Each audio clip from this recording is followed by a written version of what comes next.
बच्चा लोग welcome again जी। तो यह टॉपिक्स कवर अप करते करते आगे की ओर बढ़ते बढ़ते अब ये जो थर्ड यूनिट है ना अपनी, magnetic effects of current and magnetism, यार इसकी लास्ट स्टेज पर भी अब हम पहुंच चुके हैं। इससे पहले हम कर रहे थे मैग्नेटिक इफेक्ट्स ऑफ करंट। बेटा फुल यूनिट जो है दो पार्ट्स में थी, एक था मैग्नेटिक इफेक्ट्स ऑफ करंट और उसका नेक्स्ट पार्ट है मैग्नेटिज्म। अच्छा, main part magnetic effects of current ही है यार। 13 लेक्चर्स में कंप्लीट किया। 13 लेक्चर्स मतलब एक महीने का काम हो गया अपना, क्योंकि बीच में लाइव क्लासेस भी थी, ऑल्टरनेटिवली लेक्चर्स आ रहे थे आपके। तो यार एक महीने का काम हमने कवर अप किया। अब इसका लेटर पार्ट है यार मैग्नेटिज्म। मैग्नेटिज्म को हम 2 लेक्चर्स में कंप्लीट करेंगे। इसके जो डाउट सेशन है, दोनों लेक्चर्स जब कंप्लीट हो जाएंगे उसके बाद एक ही बार में लेंगे। इसमें डाउट्स वाला को काम ज़्यादा होगा नहीं, पढ़ने वाली चीज़ें हैं। 2 दिन इसके लगेंगे। ओके, 2 लेक्चर्स हो गए, एक दिन चलो लाइव ले लेंगे। 3 दिन के अंदर अंदर हमने इसको कवर अप करना है। वैसे जब हम नॉर्मली कराते हैं तो भी इसको 3 ही दिन में कवर अप करते हैं। अच्छा, ये जो टॉपिक है इसका मैग्नेटिज्म वाला part, magnetic effects of current का जो लेटर पार्ट है मैग्नेटिज्म वाला, ये बड़े इग्नोर्ड सा पार्ट है। इग्नोर्ड मतलब अब कराने वाले इसको कराते नहीं है कि यार अपने आप कर लेना, पढ़ने वाली चीजें हैं। करने वाले करते नहीं है कि यार पढ़ ही लेंगे, बस पढ़ने वाली तो चीजें हैं। बस उसी चक्कर में ये जो लास्ट के टॉपिक्स है ना इसके, वो रह जाते हैं। तो हमने ऐसा नहीं करना यार, हमने इस पर डिसाइड किया होता है कि 3 दिन लगाने हैं तो लगाने ही है। चाहे पढ़ने वाले हों चाहे करने वाले हों, 3 दिन लगाने हैं तो मतलब लगाने, क्योंकि नंबर तो इसमें से अब आ ही सकते हैं ना। क्वेश्चन तो इसमें से कुछ ना कुछ आएगा ही आएगा। अच्छा, टॉपिक बड़ा अजीब सा है, मतलब पढ़ने वाला ही है। न्यूमेरिकल्स बहुत कम है। नॉर्मली इसको कराते वक्त हम कहते हैं भैया अपने नोट्स खोल लो और उसमें टॉपिक द टॉपिक करवाते जाते हैं ताकि कोई पॉइंट मिस ना हो जाए, क्योंकि पॉइंट्स बड़े ज़्यादा हैं छोटे छोटे से। तो हमने यहाँ पर भी क्या कर दिया, सारे पॉइंट्स लिस्ट आउट ही कर दिए हैं। एक एक करके इनको टेकअप करना हम शुरू करते जाएंगे।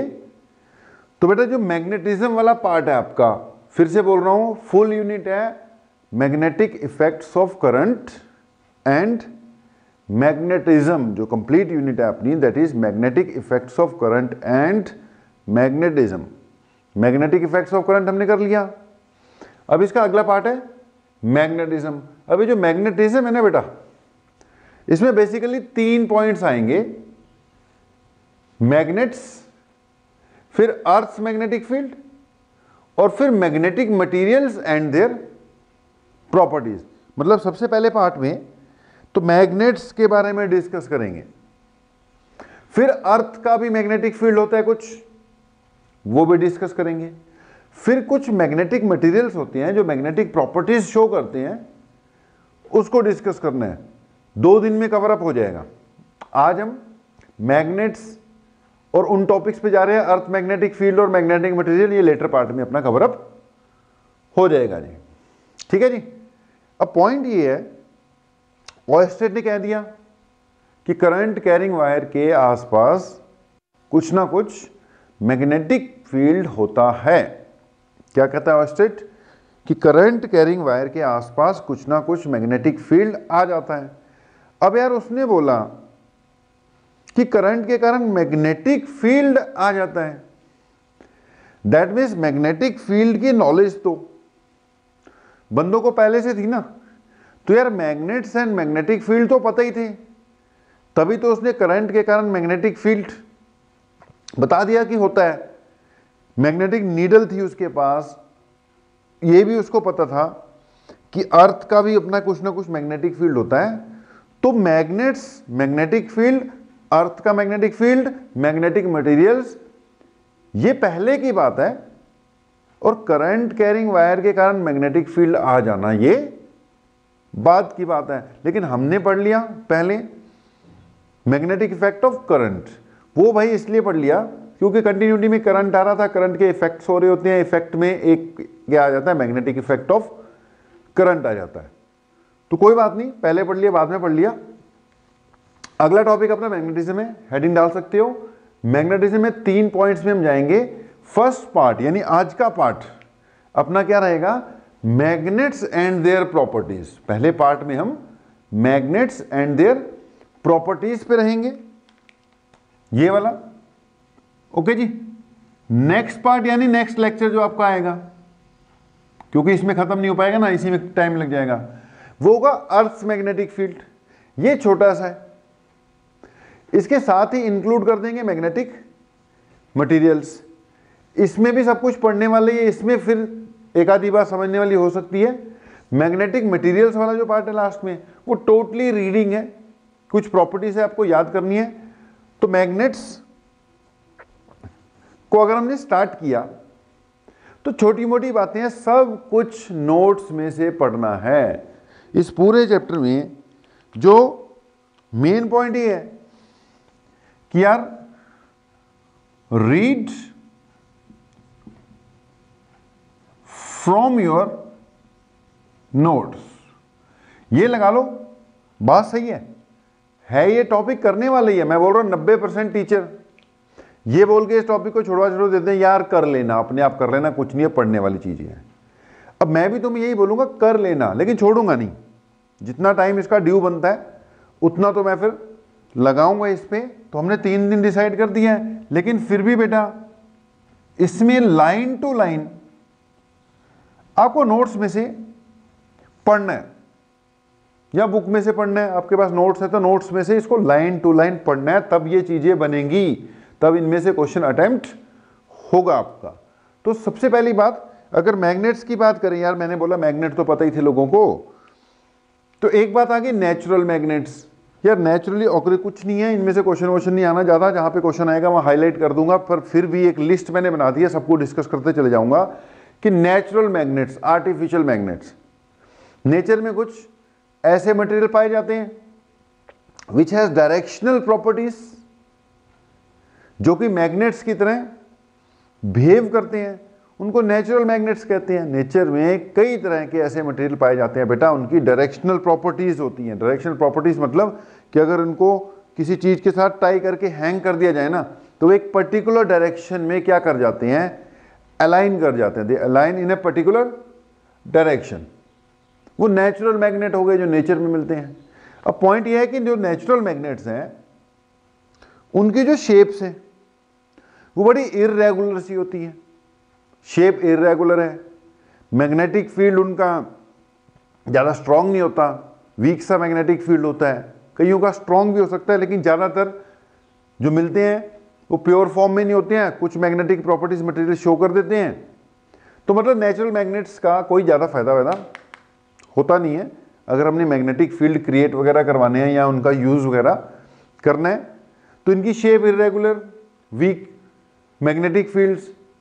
तो मैग्नेटिक फील्ड पता तो खैर लग गया, अब उसका यूज करने के लिए हमें बकायदा मैग्नेट्स बनाने पड़ते हैं। अगर हमने बना दिए ऐसे मटेरियल्स जो मैग्नेटिक प्रॉपर्टी शो कर रहे हैं, उनको हमने क्या कह दिया, आर्टिफिशियल मैग्नेट्स। ओके जी, अब इनको पढ़ते रहना। मैंने बोला नोट्स खोलो, सब कुछ देखो। आर्टिफिशियल मैग्नेट्स क्या हुए, बार मैग्नेट आपने देखा होगा कि कुछ ऐसे मटेरियल्स जिनको मैग्नेटाइज कर कर मैग्नेट्स बनाया जा सकता है, उनसे आर्टिफिशियल मैग्नेट्स बना लेते हैं, मतलब मैनमेड। अब इसमें आपने देखा होगा एक हॉर्स शू मैग्नेट होता है, बार मैग्नेट होता है, सिलेंड्रिकल मैग्नेट होता है, स्फेरिकल मैग्नेट्स भी होते हैं। तो ये भी आप देखते रहोगे, देख लेना कि आर्टिफिशियल मैग्नेट्स होते हैं कुछ जो आर्टिफिशियली प्रिपेयर किए जा सकते हैं।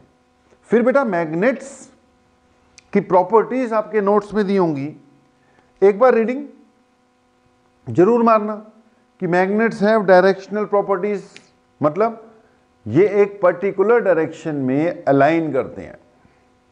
फिर जो मैग्नेट्स होते हैं उनके पोल्स वगैरह होते हैं, लाइक पोल्स रिपेल करते हैं, अनलाइक पोल्स अट्रैक्ट करते हैं। तो ऐसी कुछ प्रॉपर्टीज होंगी, ये भी पढ़ने वाली चीज है, इसको देख लेना। हमने लिस्ट बना दी ताकि मैं मिस ना करूं कुछ। अब इसको भी अपने आप ही देखना पड़ेगा। फिर एक पॉइंट आएगा यार, repulsion is the surest test of magnetism. अच्छा, इलेक्ट्रोस्टैटिक्स में हम कहते थे repulsion is the surest test of charging. वहां कहते थे यार अगर कोई चीज किसी दूसरी चीज से अट्रैक्ट हो रही है तो जरूरी नहीं है कि वो चार्ज्ड है, लेकिन अगर एक पार्टिकल दूसरे चार्ज पार्टिकल से रिपेल हो रहा है तो श्योर है कि जो रिपेल हो रहा है वो कैसा है, चार्ज्ड है। मतलब अट्रैक्शन जो है वो कई बार अनचार्ज पे भी हो जाती है, लेकिन जो रिपल्सन है उसके लिए ऑब्जेक्ट को चार्ज्ड होना जरूरी है। रिपल्सन के लिए ऑब्जेक्ट को चार्ज्ड होना जरूरी है। तो repulsion is the surest test of charging, just like that repulsion is the surest test of magnetism. यार कुछ ऐसे मटेरियल्स भी हैं जो मैग्नेट्स नहीं है लेकिन मैग्नेट्स की तरफ अट्रैक्ट हो रहे हैं।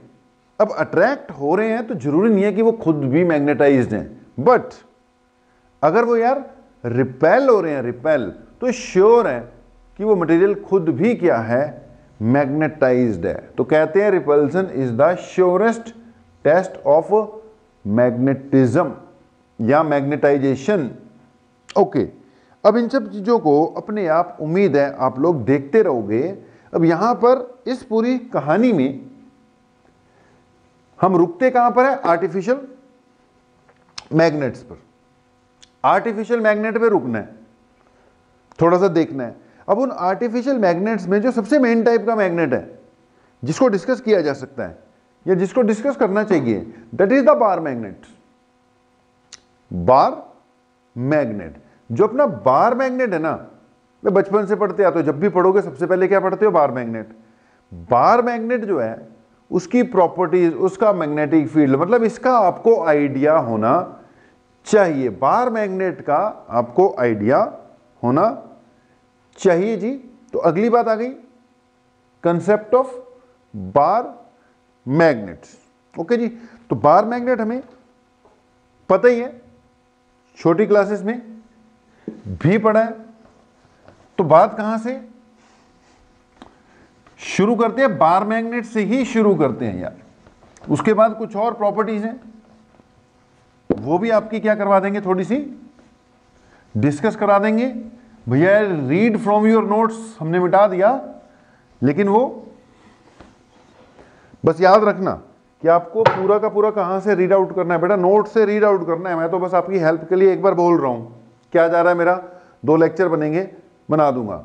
जब हम क्लास में पढ़ाते हैं हम कहते हैं क्या जा रहा है, 2 लेक्चर ही तो देने हैं, वो दे देते हैं। लेकिन उससे क्या है कि एक सीरियसनेस आ जाती है टॉपिक के प्रति।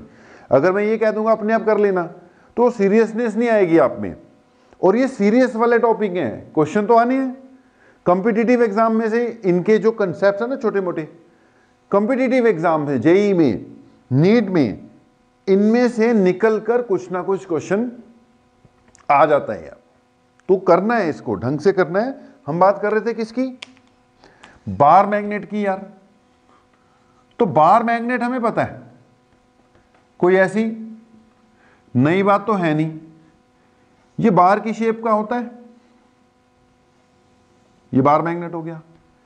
ये क्या हो गया, इसका नॉर्थ पोल। ये क्या हो गया, इसका साउथ पोल। और इसका मैग्नेटिक फील्ड होता है, मैग्नेटिक फील्ड लाइन नॉर्थ से साउथ की ओर जाएंगी। अब इसकी भी प्रॉपर्टीज पढ़ी जा सकती हैं बेटा, बार मैग्नेट और इसकी प्रॉपर्टीज भी अलग से आपके नोट्स में प्रोवाइड की हुई हैं। इसको भी पढ़ना, इसकी प्रॉपर्टीज पढ़ना कि जी बार मैग्नेट के 2 पोल होंगे, एक नॉर्थ पोल होगा, एक साउथ पोल होगा। तो किसी भी मैग्नेट के होते हैं, अगर इसको कट करोगे तो 2 अलग अलग मैग्नेट्स बन जाएंगे। अगर हम इसको कट कर देते हैं 2 अलग अलग मैग्नेट्स बन जाएंगे। बार मैग्नेट को बिल्कुल सेंटर से बांध कर फ्रीली हैंग कर दोगे तो घूम घुमाकर it will align along the magnetic axis. Okay, वो जो north pole, sorry along the geographic axis, इसका जो नॉर्थ साउथ लाइन है वो किस तरफ अलाइन करने की कोशिश करेगी, अर्थ के नॉर्थ साउथ की एक्सिस की तरफ अलाइन करने की कोशिश करेगी। फील्ड लाइंस इसकी नॉर्थ टू साउथ जाती हैं। तो बार मैग्नेट को थोड़ा ढंग से पढ़ लेना, इसके बारे में जितने भी पॉइंट्स दिए होंगे ना आपके नोट्स में उनको आपने देख लेना जी, ठीक है जी। इनको देखना, बार मैग्नेट हम जितनी भी अगले पॉइंट डिस्कस करेंगे ना वो भी बार मैग्नेट्स पे बेस्ड ही कर देंगे, क्योंकि मैग्नेटिक फील्ड अगर हमने प्रोड्यूस कराना है तो bar magnet is the best example. तो बार मैग्नेट, बार की शेप में एक मैग्नेट है, एक इसका नॉर्थ पोल होगा, एक इसका साउथ पोल होगा। अगर इसके दो पोल्स हैं तो इनके दोनों पोल्स की कुछ ना कुछ क्या होगी, स्ट्रेंथ होगी, वो हम अगली प्रॉपर्टीज में फिर डिस्कस करने जा रहे हैं, ठीक है जी। तो हमने जो लिखा हुआ था इस साइड पे, उसमें सबसे इंपॉर्टेंट कहां पे मैंने बोला, अटको, बार मैग्नेट पे अटको। सबसे पहले बार मैग्नेट पे अटको। देखो बार मैग्नेट के बारे में जितना भी लिखा हुआ है ना आपके नोट्स में, उसको एक बार रीड आउट कर लो। अब मैं यहां पे एक एक बात बोलूंगा तो टाइम खोटी होगा, बस तो टाइम खोटी नहीं हमने करना, आपको गाइड करना है बस। ओके जी, अब आओ, ये सारी की सारी लिस्ट भी एक एक करके आपके नोट्स में ढंग से बनी हुई है यार। ओके, तो अब इनमें से जितनी भी बातें हैं एक एक करके डिस्कस करवा देता हूं। जो ज्यादा इंपॉर्टेंट होगी वहां अटक जाएंगे, बाकी जो अपने आप हो सकती है वो अपने आप कर लेना, बोलूंगा जरूर एक बार। अब सम इंपॉर्टेंट डेफिनेशन पे बेटा, सबसे पहले नंबर पर मैग्नेटिक फील्ड। अब मैग्नेटिक फील्ड तो वही जो इतने दिनों से आप पढ़ते आ रहे हो कि मैग्नेटिक फील्ड क्या होता है, space around the source of a magnet in which its effect can be experience. B से डिनोट करते हैं मैग्नेटिक फील्ड स्ट्रेंथ को, मैग्नेटिक फील्ड की स्ट्रेंथ को बी से डिनोट करते हैं। यूनिट इसकी टेस्ला होती है, गॉस होती है, ये वही चीज यार, बी मैग्नेटिक फील्ड यानी बी, ठीक है जी। मैग्नेटिक फील्ड का मतलब मैग्नेटिक फील्ड स्ट्रेंथ यानी कि बी, जो कि हम इतने दिनों से पढ़ते आ रहे हैं। अब जब मैग्नेट्स पढ़ रहे हो तो मैग्नेटिक फील्ड तो आएगा ही आएगा ना। पहले जो हम पढ़ते थे वो सारा का सारा कौन सा था, magnetic field due to some current carrying wire, that was current carrying wires, चाहे वो स्ट्रेट लाइन हो, सर्कुलर हो, जो मर्जी हो, सारा का सारा मैग्नेटिक फील्ड था करंट कैरिंग वायर्स वगैरह के कारण आया हुआ था। ओके, अब इस चैप्टर में पढ़ोगे तो that may be due to bar magnets और अदर सोर्स ऑफ मैग्नेट्स। तो मैग्नेटिक फील्ड वही है, कोई बड़ी बात नहीं है। अगली बात, यूनिफॉर्म मैग्नेटिक फील्ड, ये भी बेटा हमने किया हुआ है कि वो मैग्नेटिक फील्ड जो हर जगह सेम रहे, यानी जिसका मैग्नीट्यूड और डायरेक्शन चेंज नहीं हो रही, जिसके मैग्नीट्यूड और डायरेक्शन में बच्चे चेंज नहीं आ रहा, वो क्या हो गया आपका uniform magnetic field. Uniform magnetic field को रिप्रेजेंट करने के फिर आपको पता ही है कई मेथड्स हैं आपके पास। जैसे आप यूनिफॉर्म मैग्नेटिक फील्ड को कुछ ऐसे भी रिप्रेजेंट कर देते थे, या यूनिफॉर्म मैग्नेटिक फील्ड को कुछ ऐसे भी रिप्रेजेंट कर देते थे, perpendicular to the plane in inward direction, या यार यूनिफॉर्म मैग्नेटिक फील्ड को कुछ ऐसे भी रिप्रेजेंट कर देते थे। ओके, तो ये सारे के सारे क्या हो गए, यूनिफॉर्म मैग्नेटिक फील्ड को रिप्रेजेंट करने के मेथड हो गए। अच्छा, ये हमने कर लिया हुआ है, तो इसमें भी कोई बड़ी बात तो है नहीं है। ये भी यूनिफॉर्म मैग्नेटिक फील्ड है directed inward to the plane of paper, ये भी यूनिफॉर्म मैग्नेटिक फील्ड है directed outward to the plane of paper, और ये भी यूनिफॉर्म मैग्नेटिक फील्ड है ही है, ये जिस डायरेक्शन में शो किया हुआ। ओके, अब अगली बात आ रही है मैग्नेटिक पोल्स। बेटा कोई भी मैग्नेट होगा तो उसके दो क्या माने जाएंगे, मैग्नेटिक पोल्स। ओके यार, पोल्स किसी भी मैग्नेट के वो पॉइंट्स हैं जहां से मैग्नेटिक फील्ड लाइंस ओरिजिनेट हो रही हैं या एंड होती हुई नजर आ रही हैं। मैग्नेट होगा तो जो मैग्नेट का जो मैग्नेटिक फील्ड है वो कहीं पे कंसंट्रेटेड होगा, जहां से हम कहेंगे वो ओरिजिनेट हो रहा है, उनको पोल्स कहेंगे। ये दो ही होंगे, नॉर्थ भी होगा और साउथ भी होगा। चार्जेस में सिंगल पोल एग्जिस्ट कर जाता है यार।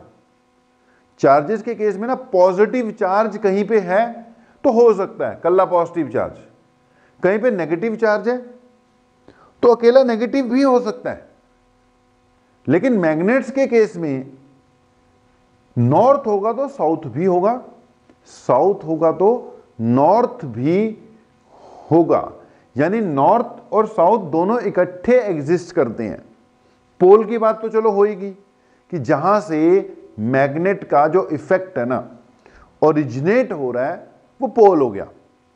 जैसे जहां से किसी चार्ज का इफेक्ट ओरिजिनेट हो रहा है, जहां पे वो पड़ा हुआ है, वो इलेक्ट्रिक पोल हो गया। मैं कह रहा था इलेक्ट्रिक पोल मोनोपोल्स में भी एग्जिस्ट करते हैं, यानी अकेला पॉजिटिव चार्ज होगा, अकेला नेगेटिव चार्ज होगा, चल जाएगा। लेकिन मैग्नेट्स मोनोपोल्स में एग्जिस्ट नहीं करते यार। Magnetic poles always exist in pairs. पहली बात कि पोल्स होता क्या, वो हो गई बात यार कि जहां से मैग्नेटिक फील्ड का सोर्स ओरिजिनेट हो रहा है, या जहां से मैग्नेटिक फील्ड ओरिजिनेट हो रहा है, जहां पे सोर्स है ना, उसको हम क्या कह देते हैं, मैग्नेटिक पोल्स कह देते हैं। मैं यहां पे कहने जा रहा हूं एक पॉइंट बड़ा इंपॉर्टेंट कि मैग्नेटिक पोल्स ऑलवेज, सारी बातें सुन लेना भाई, एग्जिस्ट इन पेयर्स। जो मैग्नेटिक पोल्स है ना वो पेयर्स में ही एग्जिस्ट करते हैं, सिंगल पोल या मोनोपोल नहीं हो सकता। ओके जी।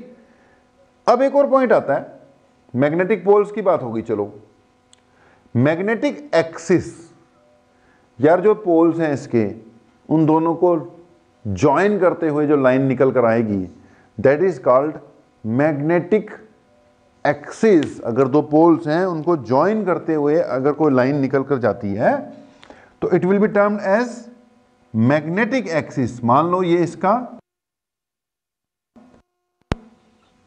और यहां पर इसका एक साउथ पोल है। अच्छा, एक खास बात, जो मैं पोल्स बना रहा हूं ना, एंड पे नहीं होते बार मैग्नेट के, थोड़ा सा अंदर होंगे, ये एंड पे नहीं होंगे, थोड़ा सा ये अंदर होंगे। तो ये दोनों हो गए बेटा इसके पोल्स, एक नॉर्थ पोल और एक साउथ पोल। अब इन दोनों को ज्वाइन करने वाली जो लाइन है that is called magnetic axis. इन दोनों को जो ज्वाइन करने वाली लाइन है उसको हम कहेंगे मैग्नेटिक एक्सिस। ये मैग्नेटिक एक्सिस हो गया, ठीक है जी। पोल हमेशा अंदर होंगे, तो एक बात मैग्नेटिक एक्सिस की हो गई। अब यहीं पर दो टर्म आ रही हैं यार, मैग्नेटिक लेंथ और ज्योमेट्रिक लेंथ। यहां पे वर्ड लिखा हुआ है मैग्नेटिक लेंथ, इससे पहले हमें एक और लिखना चाहिए geometric length. Okay, magnetic length, एक ज्योमेट्रिक लेंथ भी लिख ही लो, ज्योमेट्रिक लेंथ। एक ज्योमेट्रिक लेंथ होती है, एक मैग्नेटिक लेंथ, ये भी समझो। ज्योमेट्रिक लेंथ होगी इसकी टोटल लेंथ, मैग्नेट की जो टोटल लेंथ है उसको क्या कह दिया, ज्योमेट्रिक लेंथ, मतलब जो एक्चुअली इसकी लेंथ है, ये हो गई बेटा इसकी ज्योमेट्रिक लेंथ। और जो पोल्स के बीच का डिस्टेंस है ना, पोल्स के बीच का डिस्टेंस, ये हुई इसकी मैग्नेटिक लेंथ। समझो बात को, हमें तो यार मैग्नेटिक लेंथ से मतलब है ना, कल को डायपोल मूवमेंट वगैरह निकालेंगे तो हमें क्या चाहिए, इसकी मैग्नेटिक लेंथ चाहिए। तो इसकी मैग्नेटिक लेंथ जो है हमेशा ज्योमेट्रिक लेंथ से क्या होगी, कम होगी। Nor pole to pole distance है ना यार, जो ये क्या हो गया इसकी मैग्नेटिक लेंथ, ये हमेशा ज्योमेट्रिक लेंथ से कम ही होगी। याद रखना, इट इज 0.84 टाइम्स, मतलब 84% टाइम्स ऑफ ओरिजिनल लेंथ होती है। अब क्वेश्चन आने के तो खैर इस पे चांसेस नहीं है, फिर भी चलो, अब बुक्स में लिखा होता है, पता होना चाहिए, लिख दिया हमने। एक होती है ओवरऑल लेंथ जिसको कह दिया हमने ज्योमेट्रिक लेंथ, एक क्या होगी इसकी magnetic length. Magnetic length L है, L is equal to 0.84 times of total length जी। ठीक है जी। अब ये भी देख लेना, करते करते करते करते एक मैग्नेटिक लेंथ और एक ज्योमेट्रिक लेंथ पे पहुंचे, फिर मैग्नेटिक डायपोल। मैग्नेटिक डायपोल तो है ही, मैग्नेटिक डायपोल तो फिर है ही है, दो पोल्स हैं इसके पास, एक नॉर्थ है एक साउथ है, तो it acts as a magnetic dipole. बेटा जैसे इलेक्ट्रिक डायपोल होता है ना, पॉजिटिव और नेगेटिव चार्ज की arrangement separated by some finite distance. Electric dipole की डेफिनेशन क्या थी? It is an arrangement of two equal and opposite charges separated by some distance. वो इलेक्ट्रिक डायपोल था। मैग्नेटिक डायपोल भी क्या है? Arrangement of two equal and opposite poles, magnetic poles separated by some distance. तो magnets जो होते हैं ना, वो तो वैसे ही मैग्नेटिक डायपोल्स के रूप में एग्जिस्ट करते हैं। मैग्नेट्स तो एग्जिस्ट ही मैग्नेटिक डायपोल्स के रूप में करते हैं। मोनोपोल्स हमने पहले लिख दिया हुआ है कि magnetic monopoles does not exist and magnetic poles always exist in pairs. ये मोनो नहीं होते, पेयर्स में होते हैं। ठीक है, हो गया ये, और क्लियर हो जाएगा पढ़ोगे। तो मैग्नेट्स तो पोल्स के फॉर्म में एग्जिस्ट होते हैं ना, तो मैग्नेट है तो मतलब वो एक तरह का मैग्नेटिक डायपोल है। अगर ये बार मैग्नेट है तो ये एक तरह का मैग्नेटिक डायपोल है, बात खत्म। तो इट्स ए मैग्नेटिक डायपोल। अब आते हैं लास्ट में, यहां पर दो तीन थोड़ी ज्यादा इंपॉर्टेंट वाली बातें आ रही हैं जिनमें से क्वेश्चन बन सकता है। अभी तक जो चल रहा था वो जरूरी है, जनरल है, नहीं पढ़ोगे तो पता ही नहीं लगेगा, लिंक ही नहीं बनेगा आपका। लेकिन जो लास्ट में अब दो तीन पॉइंट आ रहे हैं ना भाई, करते करते हम काम की बात पे पहुंचे हैं, वहां पे अब क्वेश्चन बनेगा, ध्यान देना। अब अपने पास एक टर्म आ रही है मैग्नेटिक पोल स्ट्रेंथ। यार अगर मैग्नेट होगा तो उसके मैग्नेटिक पोल्स होंगे। अब वो जो मैग्नेटिक पोल्स हैं उनकी स्ट्रेंथ से पता लगेगा कि जो मैग्नेट है वो वीक है या स्ट्रॉन्ग है ना। कुछ मैग्नेट्स जो हैं वो बहुत ज्यादा बढ़िया मैग्नेटिक फील्ड दे रहे होंगे तो हम कहेंगे यार बड़ा स्ट्रॉन्ग मैग्नेटिक फील्ड है। कुछ बड़ा वीक सा दे रहे होंगे तो हम कहेंगे बड़ा वीक सा मैग्नेटिक फील्ड है। अब उसके लिए कि वीक है कि स्ट्रॉन्ग है, क्या चेक करते हैं कि किसी भी मैग्नेट की पोल स्ट्रेंथ क्या है। पोल की स्ट्रेंथ, मैग्नेट्स की पोल स्ट्रेंथ पे डिपेंड करता है मैग्नेट का मैग्नेटिक फील्ड। तो अगली इंपॉर्टेंट बात है मैग्नेटिक पोल स्ट्रेंथ, और उससे भी इंपॉर्टेंट बात हो जाएगी मैग्नेटिक डायपोल मोमेंट। ओके जी, तो दोनों बातें डिस्कस कर लेते हैं। बार मैग्नेट को ही बेस मानकर बार मैग्नेट के हिसाब से डिस्कस कर देते हैं यार। ओके जी, तो धीरे धीरे कर कर बात बनती हुई नजर आएगी आपको। है बोरिंग चैप्टर क्योंकि इसमें कोई डेरिवेशन कोई ऐसा न्यूमेरिकल वगैरह तो आएगा नहीं, मगर यार ये स्टेजेस चेंज होती रहती हैं। कोई टॉपिक ऐसा बड़ा कंसेप्चुअल चलेगा, कोई टॉपिक ऐसा है बड़ा लंबी लंबी डेरिवेशन टाइप चल जाएगा, किसी में न्यूमेरिकल्स ही आते रहेंगे। तो हर एक का अपना अपना हिसाब है। कोई ज्यादा बोरिंग सा हो जाएगा, थ्योरेटिकल ही हो जाएगा, लेकिन क्वेश्चन सब में से आने हैं, क्वेश्चन सब में से आने हैं। तो हमें अपने आप को भी मल्टी डायमेंशनल सा बनाना पड़ेगा कि न्यूमेरिकल वाला टॉपिक आ जाए तो न्यूमेरिकल करने के भी एकदम हम एडजस्ट हो जाएं। अगर कोई थ्योरेटिकल आ जाए तो थ्योरी करने के लिए हम एकदम क्या हो जाए, एडजस्ट आ जाए, क्योंकि वैरायटी ऑफ क्वेश्चंस आएंगे एग्जाम में हर टाइप के। तो करना है जी इसको। हम बात कर रहे थे पोल स्ट्रेंथ। अगर कोई मैग्नेट होगा मेरे भाई तो उसके पोल्स होंगे। अगर पोल्स होंगे तो उनके पोल्स की स्ट्रेंथ भी डिफाइन करनी पड़ेगी। अब उसी को हम क्या कह रहे हैं, मैग्नेटिक पोल स्ट्रेंथ। अब ये बार मैग्नेट ये वाला हो गया मान ले नॉर्थ पोल, ये वाला हो गया साउथ पोल। तो बेटा यार इनके पोल्स की कुछ ना कुछ स्ट्रेंथ होगी, जिसको हम क्या कहेंगे, मैग्नेटिक पोल स्ट्रेंथ कहेंगे। ओके, कंपेयर करो। मान लो अपने पास यार एक इलेक्ट्रिक डायपोल है, लेट अपने पास एक इलेक्ट्रिक डायपोल है जो हमने पहले पढ़ा हुआ है। तो ये इलेक्ट्रिक डायपोल है यार, ये इलेक्ट्रिक डायपोल में एक पॉजिटिव चार्ज होता था, एक नेगेटिव चार्ज होता था। अब ये भी तो डायपोल ही था, इसमें इनके जो पोल्स है ना वो कैसे डिफाइन होते थे, by taking magnitude of charge.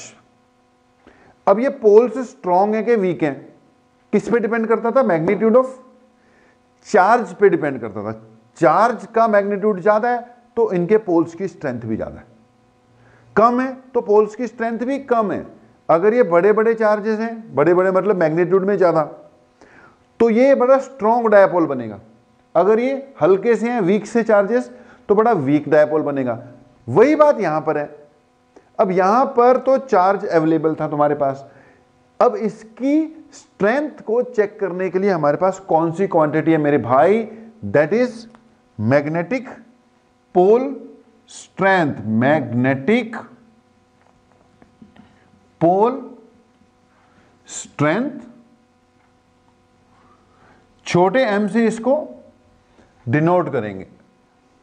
Okay जी, ये बताती है कि फील्ड स्ट्रॉन्ग है या वीक है। अच्छा, मैंने अब लिख ही दिया इलेक्ट्रिक डायपोल, तो एम क्यू का रोल अदा कर रहा है। मैग्नेट्स के केस में जो एम है ना, M in case of magnets यार, जो आपका एम है वो किसका रोल प्ले कर रहा है, क्यू का रोल प्ले कर रहा है। हमारा कंपैरिजन भी इसके हिसाब से हो जाएगा।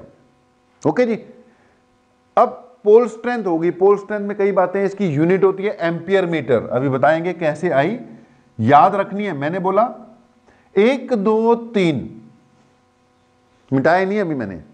यहां से क्वेश्चन निकलेगा जब आप पढ़ रहे होते हो, रीड कर रहे होते हो, नोट कर रहे होते हो, नोट्स बना रहे होते हो, लेक्चर लगा रहे होते हो, तो मेरे भाई वहां पे लिखा करो कि यहां से क्वेश्चन नहीं आएगा या यहां से क्वेश्चन पक्का आएगा, ताकि रिवीजन के वक्त आपको पता हो पढ़ना क्या है, छोड़ना क्या है।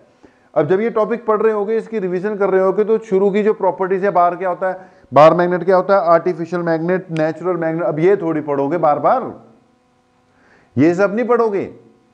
पहले दिन पढ़ लिया, रिवाइज करते वक्त आर्टिफिशियल मैग्नेट, नेचुरल मैग्नेट, ये सब चीजें छोड़ दोगे। पहले 2 पेज का काम जो आपके नोट्स में छोड़ दो, सीधा कहां पर जाओगे, बार मैग्नेट पे जाओगे। और बार मैग्नेट में भी आलतू फालतू चीजें थोड़ी पढ़ोगे पेपर के वक्त। डायरेक्ट कहां पे जाओगे कि यार इसकी पोल स्ट्रेंथ का याद कर लो, इसकी डायपोल मोमेंट क्या होती है वो याद कर लो। तो आपको लिखना होता है, जब हम बता रहे हैं, ऐसे नहीं बता रहा मैं कि लिखना होता है कि भी यहां से क्वेश्चन नहीं आएगा, छोड़ो, बस पढ़ना है, ओनली रीडिंग। और यहां से क्वेश्चन आएगा, रीडिंग के साथ साथ आना भी चाहिए। तो भैया यहां से क्वेश्चन आएगा। सबसे इंपॉर्टेंट बात चल रही है magnetic pole strength. Magnetic pole strength एक तो डिपेंड करती है कि how strongly it is magnetised, कि इसको मैग्नेटाइज करते हुए कितना स्ट्रांगली मैग्नेटाइज किया। एक डिपेंड करती है नेचर क्या था इसका, किस मटेरियल का मैग्नेट बनाया है। अब उनमें से एक और फैक्टर है जिसमें ये हम कहते हैं कि it is directly proportional to area of cross section of the magnet. याद रखना, इस पे क्वेश्चन आता है कि एरिया आधा कर दिया तो पोल स्ट्रेंथ को क्या फर्क पड़ेगा। याद रखना कि magnetic pole strength is directly proportional to area of cross section of the magnet. Okay, जैसे अब ये बार मैग्नेट है यार, तो ये तो बार की शेप में है ना। अब अगर ये बार की शेप में है तो जाहिर सी बात है इसका कुछ ना कुछ क्या आएगा, एरिया ऑफ क्रॉस सेक्शन भी आएगा ना। फिर एरिया ऑफ क्रॉस सेक्शन यानी ये वाला एरिया। तो किसी भी बार मैग्नेट की जो पोल स्ट्रेंथ है ना, उसके एरिया ऑफ क्रॉस सेक्शन के डायरेक्टली प्रोपोर्शनल है। एरिया ऑफ क्रॉस सेक्शन कम कर दोगे तो इसकी पोल स्ट्रेंथ कम हो जाएगी। कई बार क्वेश्चन आ जाता है, मेरे पास एक बार मैग्नेट था, मैंने इसको आई से कट कर दिया, बोलो पोल स्ट्रेंथ पे क्या फर्क पड़ेगा भाई? इसको अगर आई से कट कर दोगे तो एरिया ऑफ क्रॉस सेक्शन को कोई फर्क नहीं पड़ेगा, पोल स्ट्रेंथ को भी कोई फर्क नहीं पड़ेगा। फिर कहता है मैंने इसको आई से कट कर दिया। अब भाई आई से कट करोगे तो इसके दो टुकड़े हो जाएंगे, एरिया ऑफ क्रॉस सेक्शन आधा हो जाएगा। अब एरिया ऑफ क्रॉस सेक्शन ऐसे इक्वल पार्ट में कट कर दिया, आधा हो गया, तो पोल स्ट्रेंथ भी क्या हो जाएगी? आधी हो जाएगी। ऐसे काट देने से दो अलग अलग मैग्नेट बन जाएंगे, ये नॉर्थ हो जाएगा, यहां वाला साउथ हो जाएगा, ये नॉर्थ हो जाएगा, साउथ हो जाएगा, पोल स्ट्रेंथ को कोई फर्क नहीं पड़ेगा। बट अगर इसको ऐसे कट कर दोगे भाई तो पोल स्ट्रेंथ आधी हो जाएगी। याद रखना, क्वेश्चन करा दिया एक मैंने, बातों बातों में आ जाता है। तो मैग्नेट होगा तो पोल्स होंगे, पोल्स होंगे तो उनकी पोल स्ट्रेंथ होगी। पोल स्ट्रेंथ का एक्सप्रेशन वगैरह ज्यादा हम नहीं लेकर आ रहे हैं, जो बता सकते थे एक दो पॉइंट आपको बता दिए, याद रखने, यहां से क्वेश्चन निकलेगा। ओके जी, अब अगली बात, मैग्नेटिक डायपोल मोमेंट। भाई दो पोल हो गए तो ये डायपोल बन गया ना, डायपोल। डायपोल हुआ तो इसकी डायपोल मोमेंट तो होगी ही होगी।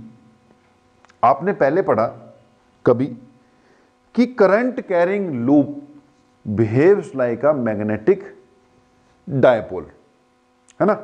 अपने पास एक करंट कैरिंग लूप होती थी जिसमें से हमने करंट पास किया, और कहते थे कि ये जो करंट कैरिंग लूप है ना जी, it behaves like a magnetic dipole. ठीक है, जब यार करंट कैरिंग लूप है, मैग्नेट बन जाती है, तो मैग्नेट में नॉर्थ होगा तो साउथ भी होगा, साउथ होगा तो नॉर्थ भी होगा।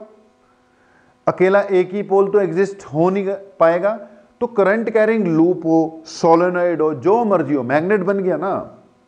जब मैग्नेट बन गया तो उसमें नॉर्थ भी होगा, उसमें साउथ भी होगा। जब नॉर्थ भी होगा, साउथ भी होगा, तो वो डायपोल की तरह बिहेव करेगा। पढ़ा हुआ तुमने। जब डायपोल की तरह बिहेव करेगा तो उसकी डायपोल मूवमेंट भी होगी। अब dipole movement of a current carrying loop, ये भी पढ़ी हुई है तुमने, क्या होती है? NIA होती है। तो यार अगर करंट कैरिंग लूप टाइप है तो वो भी मैग्नेट, तो उसके भी नॉर्थ साउथ आएंगे, यानी वो भी डायपोल होगा। अगर वो डायपोल होगा तो उसकी डायपोल मूवमेंट होगी, जो तुमने पढ़ी हुई है। अब आज क्या पढ़ने लगे? मैग्नेट, नेचुरल वाले, आर्टिफिशियल वाले, मतलब करंट वाले नहीं, करंट वाले नहीं, बिना करंट वाले मैग्नेट्स, चाहे वो आर्टिफिशियली प्रिपेयर किए हो, अपनी मैग्नेटिक प्रॉपर्टीज के कारण जो मैग्नेट बन गया हो। अब भाई मैग्नेट ये भी था या ये भी थी, इसके भी पोल्स थे, ये भी डायपोल था, इसकी भी डायपोल मोमेंट भी, तो भैया मैग्नेट तो ये भी है, ज्यादा बेसिक तो ये वाला मैग्नेट है, तो इसके भी पोल्स होंगे, है ना, नॉर्थ साउथ पोल। पोल्स होंगे तो ये भी डायपोल बन गया, बन तो रहा है। अब डायपोल बन गया तो इसकी भी कुछ ना कुछ डायपोल मूवमेंट होगी। तो चाहे करंट कैरिंग लूप हो, उसकी भी डायपोल मूवमेंट होती है। उसको निकालने का दूसरा तरीका तुम्हें पता ही है, NIA से, लेकिन इसकी भी कुछ ना कुछ डायपोल मूवमेंट होगी। तो अगली बात है हमारी मैग्नेटिक डायपोल मूवमेंट। साथ में जोड़ देता हूं ऑफ अ बार मैग्नेट, क्योंकि magnetic dipole movement general term हो गई। करंट कैरिंग लूप वगैरह के लिए उसका दूसरा कंसेप्ट है, वहां से निकालते हैं हम। और यहां पर जो मैं बात करने जा रहा हूं, magnetic dipole movement of a bar magnet की बात कर रहा हूं। तो बार मैग्नेट है, मैग्नेट भी तो डायपोल है, डायपोल है तो डायपोल मूवमेंट होगी। अब यहां पे डायपोल मूवमेंट सिंपल कंसेप्ट से निकाली जाएगी कि जो दोनों पोल्स है ना बेटा, पोल्स के बीच का जो डिस्टेंस है, हमने अभी अभी थोड़ी देर पहले उसको मैग्नेटिक लेंथ बोला था। पोल्स के बीच का जो डिस्टेंस है उनको क्या बोला था? मैग्नेटिक लेंथ बोला था। तो मैग्नेटिक लेंथ आ गई L, ठीक है जी। पोल्स के बीच का जो डिस्टेंस है उसको हम क्या बोलेंगे? मैग्नेटिक लेंथ बोल देंगे, बोल दिया, ये मैग्नेटिक लेंथ है जिसकी। अब याद करो पुरानी बात, ये जो चार्जेस है प्लस और माइनस, इनके बीच में भी हम डिस्टेंस लेते थे, वहां पे 2a से डिनोट करते थे। तो यहां पे भी इसको 2a से डिनोट कर देते हैं यार, कंपैरिजन करवा रहा हूं, या 2l से डिनोट कर दो, या lc रहने दो, चलो l कर दो, 2a कर दो, कोई फर्क नहीं पड़ता। तो यहां पे 2a से डिनोट करते थे, और याद करो कि इलेक्ट्रिक डायपोल होगा तो उसकी डायपोल मोमेंट होगी, तो डायपोल मोमेंट होगी, तो डायपोल मोमेंट का फार्मूला क्या था? Either charge into distance between the charges, charge कितना q और उनके बीच का डिस्टेंस कितना 2a, ये डायपोल मोमेंट होती थी। अच्छा, ये वेक्टर क्वांटिटी होती थी। डायरेक्शन किधर से किधर लेते थे? नेगेटिव टू पॉजिटिव ले लेते थे, है ना, डायरेक्शन में ले लेते नेगेटिव टू पॉजिटिव, तो direction negative to positive. Similarly यहां पर भी इसकी क्या डिफाइन की जा सकती है? Magnetic dipole moment of a bar magnet. देखो जरा क्या बनेगी, magnetic dipole moment of a bar magnet. तो बेटा मैग्नेटिक डायपोल मोमेंट को डिनोट हम करेंगे कैपिटल एम से। वो तो यहां पर भी किससे करते थे? कैपिटल एम से। मैग्नेटिक डायपोल मोमेंट जो मर्जी हो, हमने उसको डिनोट किससे करना है? कैपिटल एम से करना है, कर दिया जी यार, कैपिटल एम से डिनोट कर दिया मैग्नेटिक डायपोल मोमेंट को। ओके जी, अगली बात, it is defined as either, charge की बजाय यहां पर कौन है? पोल स्ट्रेंथ है ना, या डायपोल के दोनों पोल सेम स्ट्रेंथ के होते हैं। अब कितनी स्ट्रेंथ है? That is measured in terms of m, यानी मैग्नेटिक डायपोल मोमेंट। तो it is defined as product of either pole strength, charge की जगह pole strength, into distance between them. Distance between them कितना होगा? l होगा। l क्या है? उसकी मैग्नेटिक लेंथ। l से डिनोट करना है, l से डिनोट कर लो, और 2a से डिनोट करना है, 2a से डिनोट कर लो, जो मर्जी कर लो। ये क्या आ गई जी? मैग्नेटिक पोल स्ट्रेंथ आ गई। It is the magnetic pole strength, sorry magnetic dipole moment. अब यूनिट देखो मैग्नेटिक डायपोल मोमेंट की क्या बनेगी? इसकी मैंने क्या लिखी थी? Ampere metre.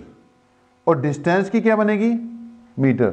तो यूनिट क्या है? Ampere metre square. भाई दो ही चीजें बताई मैंने काम की अभी तक। एक पोल स्ट्रेंथ, किससे डिनोट करना है हमने इसको? छोटे m से। एक तो पोल स्ट्रेंथ डिफाइन की, जिसको हमने किससे डिनोट करना है बेटा? स्मॉल m से।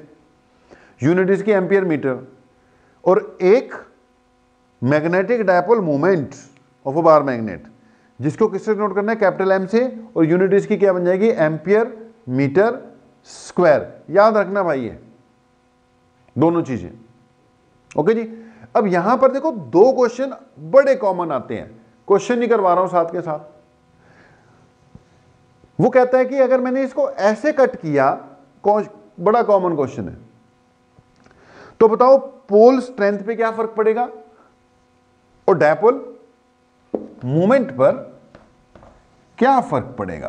पोल स्ट्रेंथ पे क्या फर्क पड़ेगा या डायपोल मोमेंट पर क्या फर्क पड़ेगा अगर इसको कुछ ऐसे कट कर दे। अब अभी थोड़ी देर पहले डिस्कस कर रहे थे हम कि अगर इसको इस मोड में मैंने कट कर दिया, ऐसे इस पर्टिकुलर डायरेक्शन में इसको कट किया, तो डायरेक्शन पे तो कोई सॉरी पोल स्ट्रेंथ पे कोई फर्क नहीं पड़ेगा बेटा। अगर इसको ऐसे कट किया तो एरिया ऑफ क्रॉस सेक्शन में कोई फर्क नहीं पड़ा। Okay, if it is cut like this, M में क्या आएगा? No change. और कैपिटल एम क्या हो जाएगी? आधी हो जाएगी ना। अब कैपिटल एम यानी पोल स्ट्रेंथ में लेंथ भी इंक्लूड है ना। अब एम को तो कोई फर्क नहीं पड़ा, लेंथ आधी होगी, तो पोल स्ट्रेंथ क्या हो गई? आधी होगी। पोल स्ट्रेंथ नहीं सॉरी, लेंथ आधी हो गई, डायपोल मोमेंट क्या हो गई? आधी हो गई। पोल स्ट्रेंथ को तो कोई फर्क नहीं पड़ा।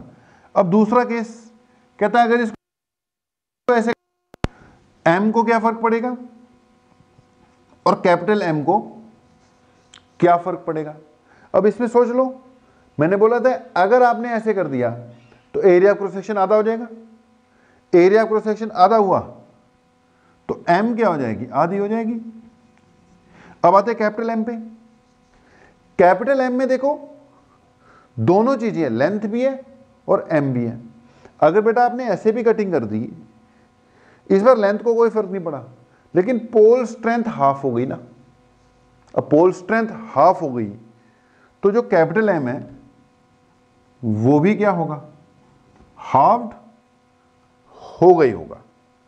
अब यार ये चीजें हैं, देखनी पड़ेंगी, पढ़नी पड़ेंगी। अभी तक की बात में जो सबसे इंपॉर्टेंट बात निकल कर मैं बार बार बोल रहा हूं, ये small M and capital M. अच्छा, कैपिटल एम यानी पोल सॉरी डायपोल मोमेंट एक वेक्टर क्वांटिटी है तो इसकी डायरेक्शन होनी चाहिए। इलेक्ट्रिक डायपोल में इसकी डायरेक्शन किधर रहते थे, नेगेटिव टू पॉजिटिव। यहां इसकी डायरेक्शन किधर लेनी है, south to north. Dipole moment की, इलेक्ट्रिक डायपोल मोमेंट की नेगेटिव टू पॉजिटिव होती थी, तो मैग्नेटिक डायपोल मोमेंट की साउथ टू नॉर्थ आएगी। आप इतना याद कर लो कि जो नॉर्थ पोल है ना, it behave like a positive charge, और जो साउथ पोल है it behaves like a negative charge. तभी फील्ड लाइंस नॉर्थ से साउथ की ओर जाती हैं। उधर कहां से कहां, पॉजिटिव से नेगेटिव जाती हैं। यहां पे नॉर्थ टू साउथ जाती है। Dipole moment negative to positive जाती है, तो magnetic dipole moment south to north जाएगी, ध्यान रखना। तो अभी अभी मैंने एक पॉइंट बोला है कि जो नॉर्थ पोल है, north pole it behaves like positive charge, और जो साउथ पोल है it behaves like negative charge. और जो एम है, छोटी एम, पोल स्ट्रेंथ, ये लगा लो कि यहां पर चार्ज का रोल प्ले कर रही है। अगर हमने कूलम्स लॉ पढ़ा हो, जो कूलम्स लॉ के कंसेप्ट हैं वो सारे के सारे पोल्स के बीच में लगने वाले फोर्स ढूंढना हो, मैग्नेटिक फील्ड ढूंढना हो, वो सारे के सारे कूलम्स लॉ के कंसेप्ट यहां पर एज इट इज अप्लाई कर देंगे। बस जहां पे क्यू है ना, क्यू, वहां पे एम आ जाएगा। अगर आपको इतना समझ में लग गया कि क्यू की जगह पर एम कहां इंट्रोड्यूस करना है, तो बार मैग्नेट का मैग्नेटिक फील्ड निकालने वाला सारा फंडा, सारी चीजें वैसे आप बनाते चले जाओगे। थोड़ा सा डिस्कस करवाएंगे वो भी। फिलहाल जो हमने पॉइंट्स लिख रखे हैं बेटा, उन पे आते हैं। उनमें एक अब अपना पॉइंट रह गया, लास्ट में लिखा हुआ है मैग्नेटिक फील्ड लाइंस। एक छोटा एम, एक बड़ा एम, उसको अपना बढ़िया से बनाकर रख लो। वही काम की चीज निकली अभी तक। वैसे अगली बात जो मैंने बोला क्या आ गई, मैग्नेटिक फील्ड लाइंस। अब इसमें भाई ज्यादा मैं कुछ बताने वाला हूं नहीं, लेकिन हां बात इंपॉर्टेंट है। ज्यादा नहीं हम बताने वाले कुछ, लेकिन बात तो इंपॉर्टेंट है। क्वेश्चन कहीं ना कहीं से निकलकर इसमें से आएगा यार। तो अगली बात है कि मैग्नेटिक फील्ड लाइंस जैसे बेटा जी इलेक्ट्रिक फील्ड लाइंस होती हैं, वैसे फिर भी होती हैं। इलेक्ट्रिक फील्ड लाइंस में क्या डेफिनेशन देते थे कि these are the imaginary lines which are used to give pictorial representation of electric field. जो इलेक्ट्रिक फील्ड को पिक्चर के फॉर्म में रिप्रेजेंट करने के लिए काम आती हैं, इमेजिनरी लाइंस हैं, वो इलेक्ट्रिक फील्ड लाइंस थी। अब यार उसी तरीके से in the same sense magnetic field है, तो यार उसको भी तो रिप्रेजेंट करना पड़ेगा कि नहीं करना पड़ेगा। अब मैग्नेटिक फील्ड को भी तो हमें रिप्रेजेंट करने पड़ेगा। Now magnetic field is represented by using magnetic field lines. Magnetic field lines किस काम आती है, मैग्नेटिक फील्ड को रिप्रेजेंट करने के काम आती हैं। ज्यादा कुछ नहीं, एक बात बताऊंगा बस, उसके बाद अपने आप पढ़ते रहना। लेकिन बोर्ड पे आया मतलब बोर्ड में आएगा। मैग्नेटिक फील्ड लाइन्स बेटा, okay, imaginary lines used to give pictorial representation of magnetic field. No field lines can intersect each other.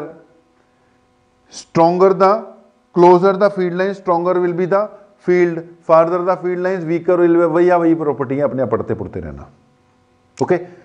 एक प्रॉपर्टी में फर्क है इलेक्ट्रिक फील्ड और मैग्नेटिक फील्ड लाइंस में, वो बता देता हूं। इलेक्ट्रिक फील्ड लाइंस जो है ना, उसमें स्पेशली बोला जाता है they does not form closed loops. Electric field lines closed loops नहीं बनाती हैं। They start from positive and end at negative. Positive से स्टार्ट होंगी और नेगेटिव पे एंड हो जाएंगी। Start from positive and end at negative. जो मैग्नेटिक फील्ड लाइंस हैं उनकी खास बात है they form closed loops. Magnetic field lines form closed loops, मतलब वो नॉर्थ से साउथ चलेंगी और वापस साउथ टू नॉर्थ भी आएंगी। They form closed loops, ठीक है जी। जो मर्जी, इससे पहले भी बेटा यार करंट कैरिंग वायर का जब मैग्नेटिक फील्ड वगैरह आता था तो वहां पर भी जब तुम मैग्नेटिक फील्ड्स बनाते थे, मैग्नेटिक फील्ड लाइन, वो सारी कैसी बनाई होंगी हमने? Closed. Electric field line close नहीं होती, magnetic field lines are closed loop. They are always close loop. जो मर्जी स्ट्रेट कंडक्टर हो, सर्कुलर लूप हो, बार मैग्नेट हो, जो मर्जी हो, magnetic field lines are the closed loops, ठीक है। Electric field line close loop नहीं होती, स्पेशली बोलते हैं क्लोज नहीं होती, पॉजिटिव से स्टार्ट होती है, नेगेटिव एंड होती हैं, और यहां स्पेशली बोलते हैं दे फॉर्म क्लोज्ड लूप्स। तो यार छोटी छोटी बेसिक सी बातें ही चल रही हैं। एक बार मैग्नेट से रिलेटेड उसका कूलम्स लॉ के साथ कंपैरिजन करते हुए एक दो बातें और बता देते हैं, फिर ये वाला पार्ट बेटा क्या हो जाएगा अपना, कंक्लूड हो जाएगा। तो यार बार मैग्नेट की अपनी बात चल रही है, उस पर उलझे हुए हैं, लेकिन अब शुरू किया है तो बातें तो सारी यार एक बार बता ही दें, काम आनी है आपके। तो हमने इतना देख लिया कि कोई भी मैग्नेट होगा, एक उसकी क्या होती है यार, पोल स्ट्रेंथ, ठीक है जी। एक उसकी क्या डिफाइन करते हैं हम, पोल स्ट्रेंथ। किससे नोट किया था हमने इसको, पोल स्ट्रेंथ को? छोटे एम से। यूनिट इसकी क्या मान ली हुई है, अब हमने मान ली क्या होती है, एम्पियर मीटर, ठीक है। यूनिट इसकी हो गई एम्पियर मीटर। अब यार मैं कह रहा हूं, ये कह रहा था कि ये क्यू का रोल अदा करता है मैग्नेटिज्म में। ये जो पोल स्ट्रेंथ है ना, इसने किसका रोल अदा करना है, क्यू का रोल अदा करना है। जैसे अपने पास दो चार्जेस हैं, Q1 एंड Q2, यार इनके बीच में कुछ फोर्स लगता होता था, उसका फार्मूला क्या आता था, K Q1 Q2 by R square.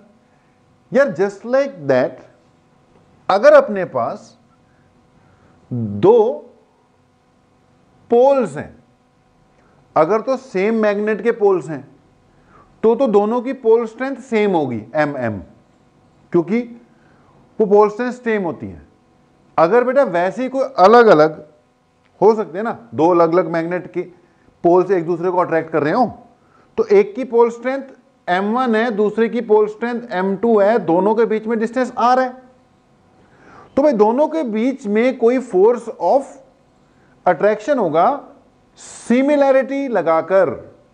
अब क्या लिख दोगे, k m1 m2 bye r square. अब देखो जो अभी करा रहा हूं उस पर वैसे तो क्वेश्चन आता नहीं, लेकिन इनकम्प्लीट रह जाएगा 5-10 मिनट लगने हैं, करवा दूंगा बीच में।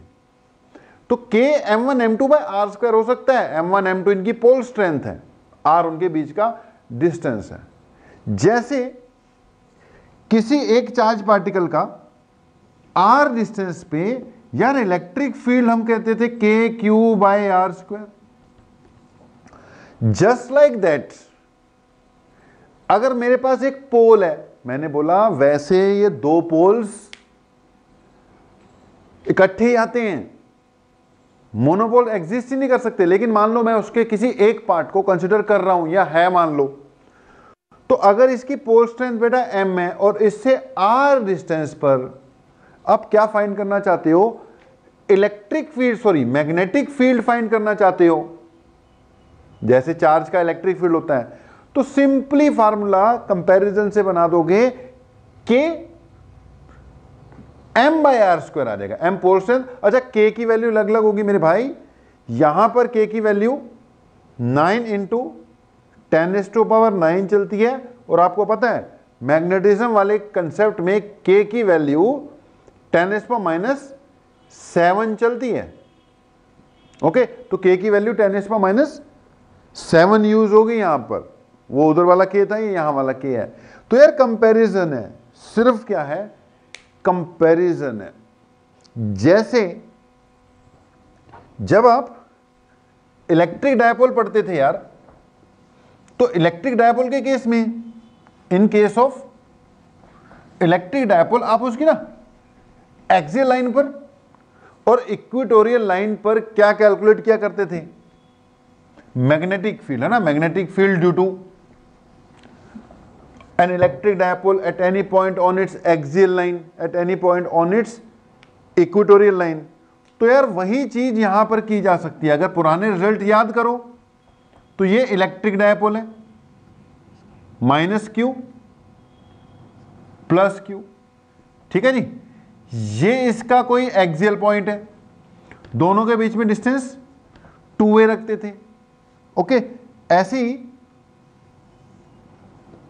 ये -q, ये +q, और ये बेटा इसका क्या आता था, कोई इक्वेटोरियल पॉइंट, ठीक है जी, टोटल डिस्टेंस 2a था। यार वैसे ही बार मैग्नेट है ना अपने पास, ये इसका साउथ पोल, ये इसका नॉर्थ पोल, ओके, और ये इसका कोई एक्सियल पॉइंट, यहां पे जो फील्ड निकालोगे ये बी एक्सियल हो जाएगा। ऐसी अगर मैं इसका यहां कोई पॉइंट ले लेता हूं, ये आ गया साउथ, ये आ गया नॉर्थ, तो इस पे अगर पॉइंट ले लिया तो ये क्या हो गया आपका, बी इक्वेटोरियल आएगा, यहां पे क्या आएगा, बी एक्सियल आएगा। अब मैं कह रहा हूं यार कंपैरिजन करके जैसे इसके रिजल्ट निकाले हुए थे ना, वैसे इसके रिजल्ट आ जाएंगे। अगर किसी को याद हो तो ई एक्सियल होता था 2kpr by R square minus A square का होल स्क्वायर, और ये क्या होता था इक्वेटोरियल वाला, ये होता था kp by R square plus A square की पावर 3/2, अगर याद हो तो। स्पेशल केस इसका कि जब r बहुत बड़ा होता था a के कंपैरिजन में, हम क्या निकाल देते थे 2kp बाय आर क्यूब, और ये कितना हो जाता था स्पेशल केस के वाले केस में e इक्वेटोरियल आर क्यूब। अब देखो बड़ी बात नहीं, याद आ गए होंगे, नहीं तो फिर कॉपी पलट के देख लो। मैं कह रहा हूं कि मैग्नेट्स के केस में, बार मैग्नेट के केस में चार्ज का रोल इसकी पोल स्ट्रेंथ कर रही है, चार्ज का रोल इसकी पोल स्ट्रेंथ कर रही है ना मेरे भाई। तो सोचो, दिमाग लड़ाओ, मेरे लिखने से पहले तुम लिख लो, वीडियो रोक दो। तो एक्सिस पर जो रिजल्ट आना है वो क्या आना चाहिए, इट शुड बी एक्सिस वाला रिजल्ट आएगा 2kp, ठीक है।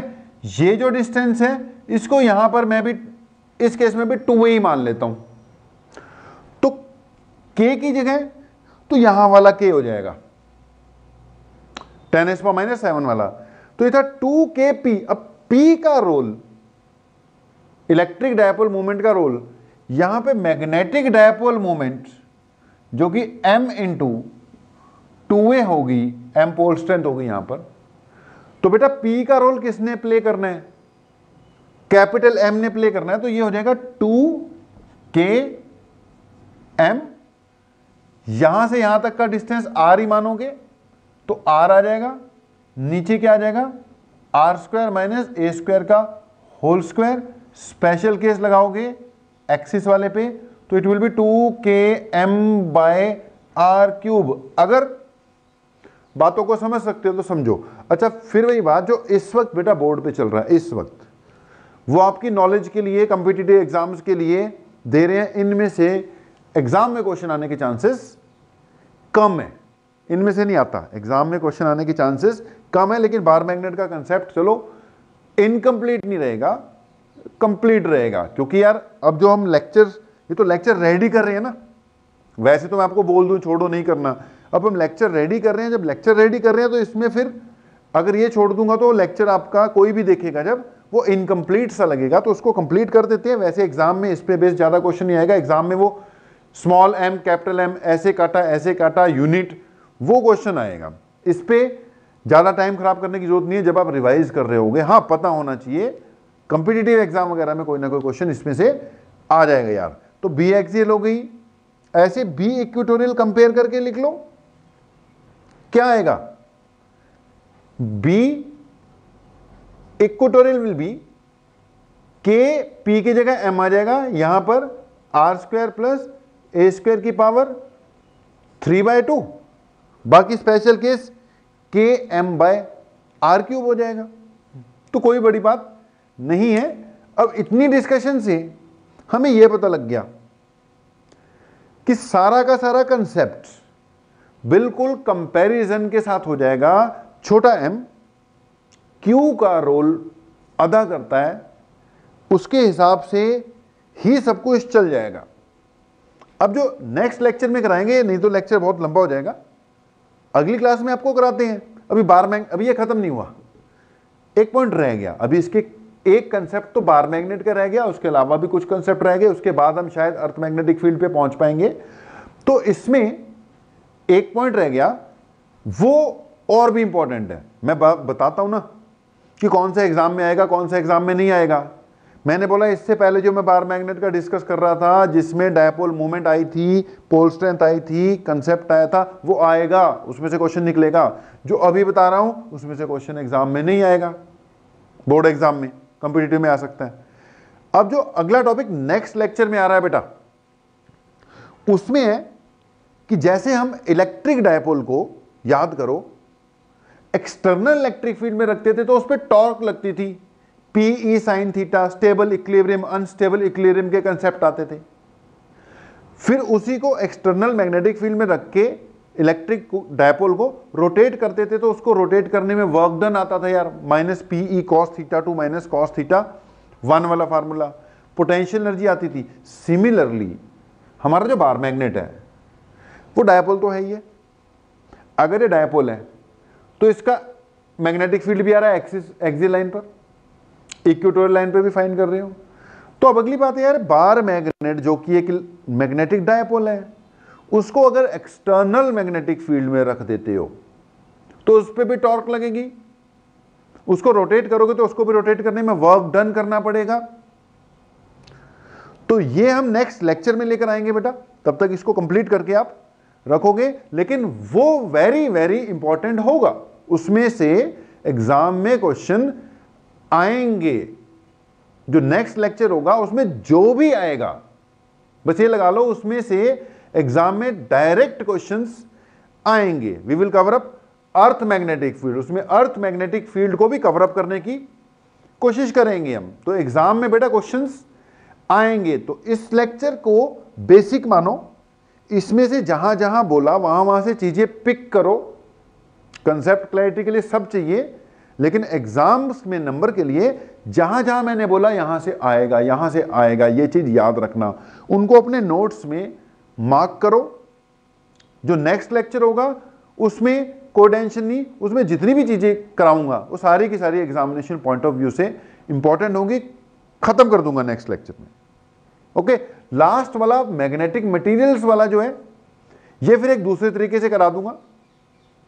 जरूरी वो भी है, एग्जाम में क्वेश्चन उसमें से भी आएंगे, पक्के वाले क्वेश्चन है उसमें से। ओके जी, तो आज के लिए इतना ही, लेक्चर कंप्लीट करो। और कुछ एक टॉपिक्स हैं बड़े इग्नोर्ड से टॉपिक है यार, इग्नोर किसी को मत करो, कोई भरोसा नहीं होता कहां से क्वेश्चन डाल देगा एग्जामिनर। मैं बोल रहा हूं कॉम्पिटिटिव एग्जाम्स में भी अब यहां से जो डायपोल वायपोल का चक्कर है ना, यहां से क्वेश्चंस आते रहते हैं। तो आज के लिए इतना ही भाई, आप लोगों का फिर से बहुत बहुत धन्यवाद। Thank you very much.